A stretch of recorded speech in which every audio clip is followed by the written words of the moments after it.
Hello and welcome to Genius Indian। मित्रों, आज हमारी चर्चा का विषय है कार्बन टैक्स। ये एक नया कॉन्सेप्ट है और इसका संबंध है कोयले और कच्चे तेल जैसे कार्बन बेस्ड फ्यूल्स के उपयोग से और उनसे होने वाले प्रदूषण से। कार्बन टैक्स अपने सरलतम प्रारूप में वो टैक्स है जो इस तरह के नॉन रिन्यूएबल फ्यूल्स के कार्बन कंटेंट पर लगाया जाता है। कार्बन टैक्स एक प्रकार का प्रदूषण कर है, a kind of tax on pollution, और इसका मुख्य उद्देश्य है ग्रीन हाउस गैस एमिशंस को कम करना। और उस लक्ष्य को प्राप्त करने के लिए कार्बन टैक्स कोयले और कोयले जैसे अन्य नॉन रिन्यूएबल फ्यूल्स के उत्पादन और उपयोग पर शुल्क लगाता है। ग्रीन हाउस गैस एमिशंस को कम करने के दो प्रमुख विकल्प माने जाते हैं। पहला कार्बन टैक्स और दूसरा कैप एंड ट्रेड स्कीम या एमिशंस ट्रेडिंग स्कीम। दोनों स्कीम्स के अपने अपने फायदे और नुकसान हैं और दोनों के अपने अपने फॉलोअर्स और डिट्रैक्टर्स हैं। कई अर्थशास्त्री और उपभोक्ता कार्बन टैक्स को पसंद करते हैं, और वो इसलिए क्योंकि कार्बन टैक्स का स्ट्रक्चर सीधा साधा और निष्पक्ष है। इस प्रणाली के अनुसार सरकार कार्बन पर प्रति टन एक निश्चित टैक्स निर्धारित करती है, जो कि फॉसिल फ्यूल्स के कंज्यूमर्स को चुकाना पड़ता है।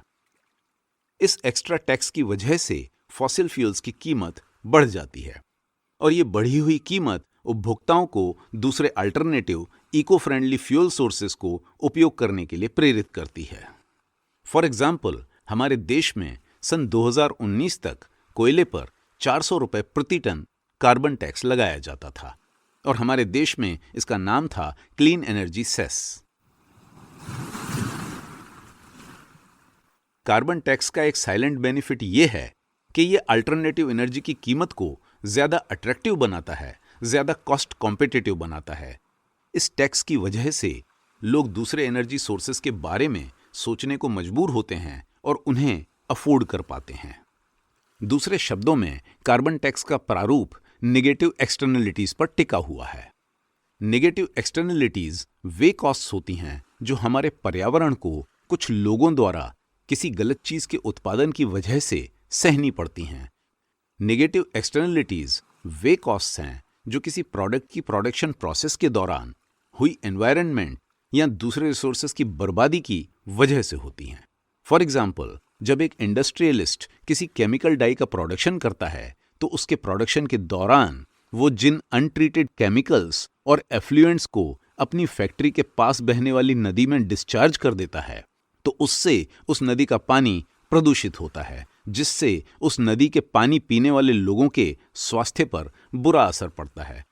और वो इंडस्ट्रियलिस्ट इन सब कीमतों को नहीं चुकाता।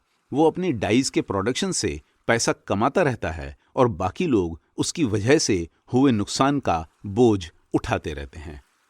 इसी तरह जब एक बड़ा उद्योगपति मुंबई में अपनी कार चला रहा होता है, तो उस कार से होने वाले प्रदूषण का असर एक दिन 1000 मील दूर रह रहे बस्तर के एक आदिवासी को भी सहना पड़ता है, और उसे यह सजा भुगतनी पड़ती है बिना कार का इस्तेमाल किए, बिना कार का फायदा उठाए। संक्षेप में, इस तरह के सभी वायु और जल प्रदूषण और अन्य इकोसिस्टम्स के नुकसान को नेगेटिव एक्सटर्नलिटीज कहते हैं, और कार्बन टैक्स इन्हीं नेगेटिव एक्सटर्नलिटीज को कंट्रोल करता है। कार्बन टैक्स घटिया फ्यूल्स पर टैक्स लगाकर उनकी कीमत बढ़ा देता है, और उसी के चलते अल्टरनेटिव फ्यूल्स को और ज्यादा कॉस्ट इफेक्टिव बना देता है। उदाहरण के लिए, यदि कोयले से बनाई गई इलेक्ट्रिसिटी की कीमत 4 रुपए प्रति वॉट है और सोलर एनर्जी की कॉस्ट 5 रुपए है, तो जैसा कि आप समझ सकते हैं, कई इलेक्ट्रिसिटी प्रोड्यूसर्स कोयले के थर्मल प्लांट्स में निवेश करेंगे। लेकिन अगर सरकार कार्बन टैक्स लगा देती है और उसके बाद कोयले द्वारा उत्पादित बिजली की कीमत 4 रुपए 75 पैसे प्रति वॉट हो जाती है, तो अब इस सिचुएशन में उन प्रोड्यूसर्स के लिए सोलर एनर्जी को अपनाना आसान हो जाएगा।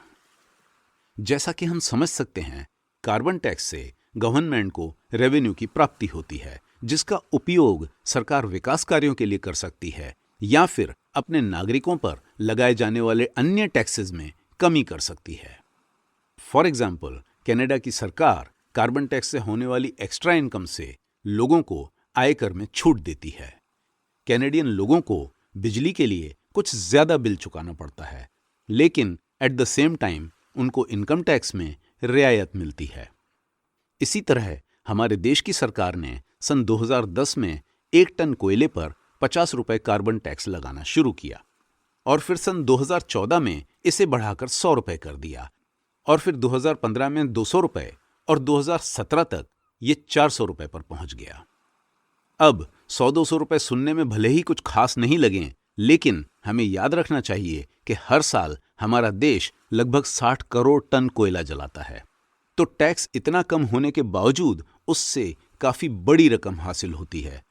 फॉर एग्जाम्पल, हमारे देश की सरकार ने सन 2010 से लेकर 2017 तक कार्बन टैक्स की सहायता से लगभग 86,400 करोड़ रुपए की रकम वसूल की है। एमिशंस ट्रेडिंग सिस्टम में एमिशंस की क्वांटिटी पूर्व निर्धारित होती है और यदि कोई कंपनी या कोई प्रोड्यूसर उससे ज्यादा कार्बन एमिशंस प्रोड्यूस करना चाहता है तो उसे सेकेंडरी मार्केट से एक्स्ट्रा एमिशंस परमिट्स खरीदने पड़ते हैं। और इसी वजह से कई इकोनॉमिस्ट को कार्बन टैक्स पसंद है, क्योंकि इसे लगाना आसान है।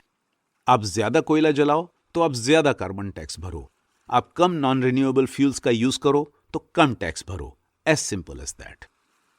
कार्बन टैक्स से एक फायदा और होता है, बिजनेस शुरू करने से पहले ही बिजनेसमैन को मार्केट में फ्यूल्स की एक्चुअल कॉस्ट का अंदाजा हो जाता है, जिससे वे अपने प्रोडक्ट्स की कीमत और ज्यादा एक्यूरेट तरीके से ड्राफ्ट कर सकते हैं।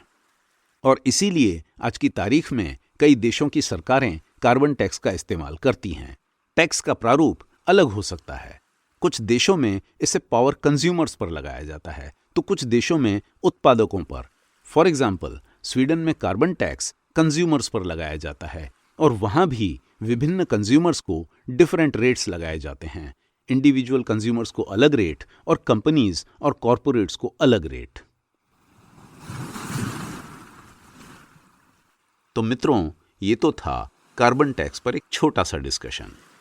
अगले एपिसोड में हम चर्चा करेंगे ऐसे ही किसी और टॉपिक पर, तो कृपया उसे मिस न करें। और उसे मिस न करने का सबसे आसान तरीका है जीनियस इंडियन चैनल को सब्सक्राइब करना। और जीनियस इंडियन वीडियोस के ज्ञान के प्रकाश को चारों ओर फैलाने का सबसे आसान तरीका है इस वीडियो को लाइक और शेयर करना। और इस चैनल को इम्प्रूव करने का सबसे आसान तरीका है अपने विचारों से मुझे अवगत कराना। और अंत में आज की इस चर्चा को समाप्त करने का सबसे सही तरीका है आपको अपना समय निकालने के लिए आपका शुक्रिया अदा करना। Thanks for watching.